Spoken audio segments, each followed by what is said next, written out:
Hello guys, welcome to a new video from the channel. This time we check how to deposit in Casino Plus using GCash. So let's start. So for doing this, you have to have an account on GCash and also in Casino Plus. First you have to log in Casino Plus, and when you log in, you can start a deposit from your payment method. In this case, this casino is only available in Filipinas, so you have to consider that first. And then when you have the account on GCash, you have to log in this and then transfer from GCash to your payment methods here on Casino Plus.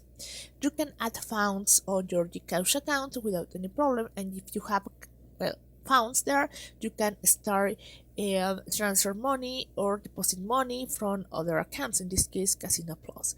That is how you can do it, guys. In this case, you can start doing it with GCash. Remember, this is also a bank from Philippines, so if you wanna use it, you have to be there, or you have to have a something for living there, and then you can start using also the Casino Plus.